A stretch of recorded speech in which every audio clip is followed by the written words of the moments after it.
রাজধানীর উত্তরায় milestone school and কলেজে বিমান বিধ্বস্তের ঘটনায় অগ্নিদগ্ধ ও আহতদের চিকিৎসা নিয়ে উদ্বেগজনক চিত্র তুলে ধরেছেন প্রধান উপদেষ্টার স্বাস্থ্য বিষয়ক বিশেষ সহকারী সাইদুর রহমান। বিশেষ কোনো আপডেট নেই, কিন্তু আপনাদের জন্য এই হাসপাতালে ভর্তি রোগীদের মধ্যে আমরা ইতিমধ্যেই 2 জনকে আমরা কেবিনে শিফট করতে পেরেছি।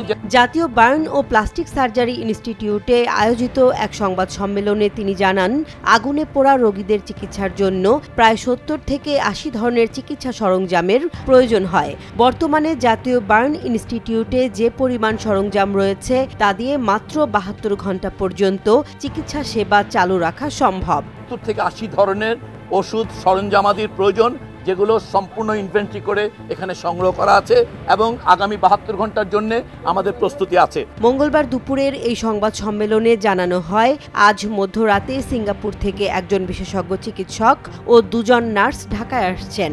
সিঙ্গাপুর জেনারেল হাসপাতালের সঙ্গে সরকারের যোগাযোগ হয়েছে। যেসব রোগীর চিকিৎসা দেশে সম্ভব নয় তাদের বিদেশে পাঠানোর সিদ্ধান্তও সরকার নিচ্ছে।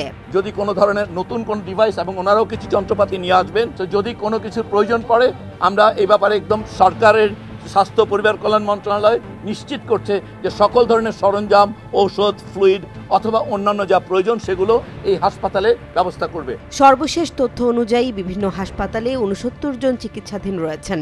এর মধ্যে 30 জনের অবস্থা আশঙ্কাজনক এবং 10 জনের অবস্থা অত্যন্ত সংকটাপন্ন।